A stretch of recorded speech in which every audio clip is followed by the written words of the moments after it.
Everyone thinks Fitbit is fading away. But what if Google is doing the exact opposite? No announcements, no flashy leaks, no hype, and yet, all signs point to Fitbit Charge 7 becoming one of Google's most calculated wearable releases in 2026. For over a decade, the Fitbit Charge lineup has defined the brand with its fitness-first tracking in a slim design that doesn't require nightly charging. As 2026 approaches, interest around Fitbit has quieted, often a sign of larger changes ahead. In this video, we break down why Google is playing the long game, what the Charge 7 is really shaping up to be, and why this tracker might matter more than any Fitbit release in years. Enjoy!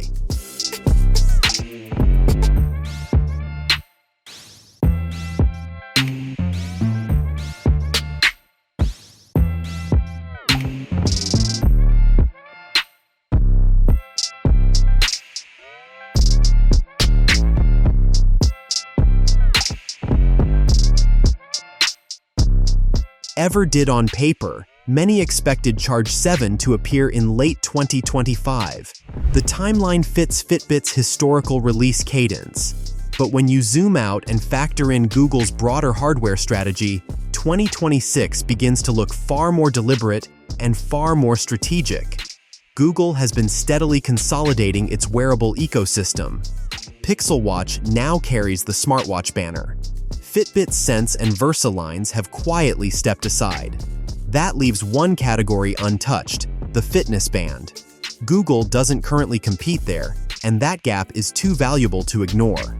Instead of rushing a Charge 7 into the market with incremental changes, the smarter move would be to pause, reassess, and relaunch the Charge line as the definitive Google-powered fitness tracker. That kind of reset doesn't happen overnight. It takes time, internal alignment, and most importantly, restraint. If Charge 7 lands in 2026, it won't be because Fitbit was slow. It'll be because Google wanted it done right.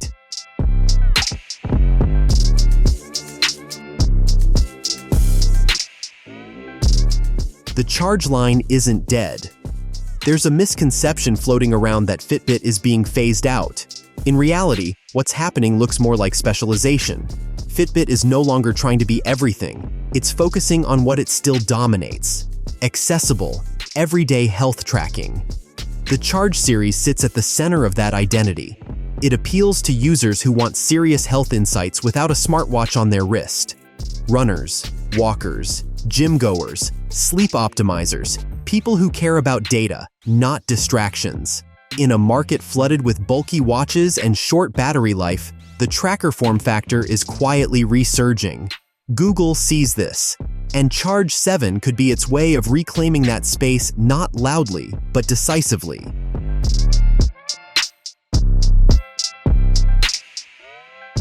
One of the most persistent rumors surrounding Charge 7 is a meaningful physical redesign. Not a cosmetic refresh, but a rethink of proportions, usability, and screen real estate. Expectations point toward a slightly larger AMOLED display, likely pushing closer to the 1.45 to 1.5-inch range, with slimmer bezels and higher brightness. This isn't about turning Charge 7 into a smartwatch.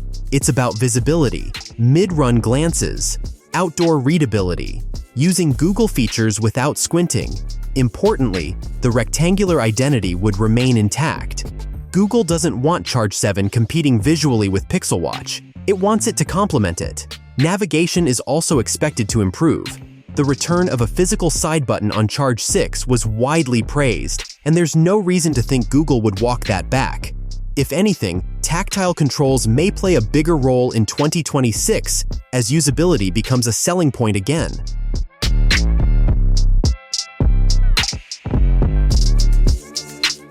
The one thing Charge 7 cannot get wrong. If there's one area where Charge 6 stumbled, it was GPS reliability. Not because the feature didn't exist, but because real-world performance didn't match expectations. Rumors strongly suggest that Charge 7 will address this head-on with improved antenna placement and smarter signal handling. There's cautious optimism around enhanced multipath GPS processing, possibly aided by software-level corrections using Wi-Fi or assisted GPS logic rather than full dual-band hardware. The goal isn't elite athlete precision, it's consistency. Users want a tracker they can trust, whether worn snug for heart rate accuracy or loosened slightly for comfort. Charge 7 needs to deliver both without compromise. If Google solves this one issue, it alone could restore a lot of faith in the lineup.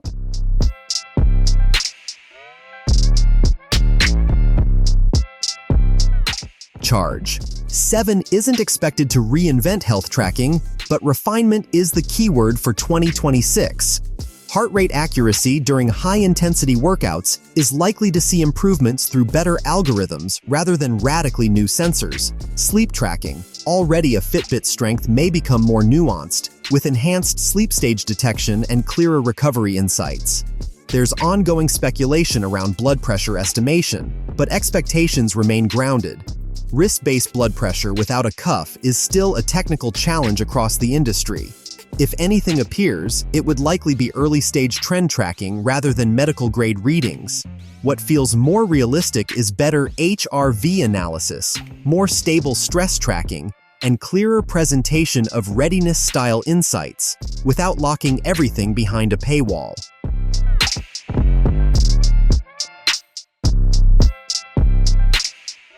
Few decisions confused Fitbit users more than dropping the altimeter. Floors climbed and elevation tracking are small feature, but it matters emotionally. People notice when they're gone. Bringing back the altimeter in Charge 7 feels less like a rumor and more like a correction. It's a low-cost addition with high perceived value, especially for casual users who track daily movement rather than structured workouts. In 2026, Fitbit can't afford to ignore user sentiment, and this is an easy win. Battery life, still the Charge line's secret weapon. Battery life remains one of the strongest arguments for fitness trackers over smartwatches. Charge 7 is expected to lean into that advantage even harder. Rather than chasing flashy features, the focus appears to be on efficiency, smarter power management, better always-on display tuning, incremental gains that translate to real-world endurance. 7 days should be the baseline, not the best-case scenario. And if Google manages to stretch that further without sacrificing usability, Charge 7 could become the most practical wearable in its category. Charging is another area ripe for improvement. A move to USB-C isn't guaranteed, but it feels increasingly likely. Even if the connector remains proprietary, a USB-C cable would signal alignment with Google's broader hardware ecosystem.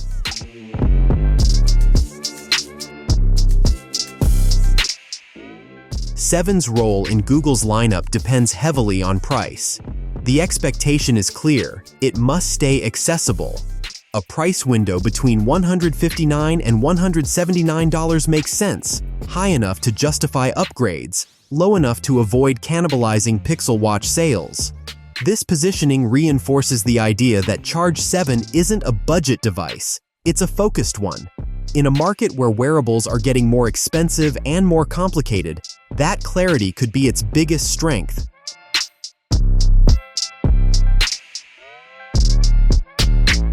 By 2026, Google's wearable ecosystem will be more mature.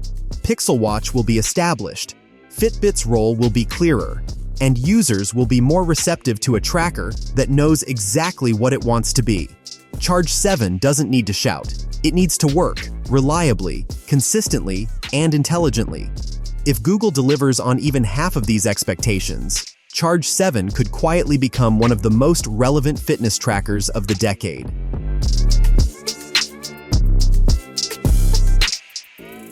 History shows Fitbit excels when expectations are low and pressure is high. Charge 7 isn't just an upgrade, it's a statement that Fitbit still matters. It shows that trackers have value and not everyone wants a mini smartphone on their wrist. If 2026 marks Google's vision for Fitbit's future, Charge 7 will determine if that future is worth believing in. Google seems to be betting big on trackers again, just quietly. If Fitbit Charge 7 really launches in 2026 with better GPS, battery, and a cleaner Google-first experience, would you buy it, or has Fitbit already lost you? Drop your honest take below in the comments.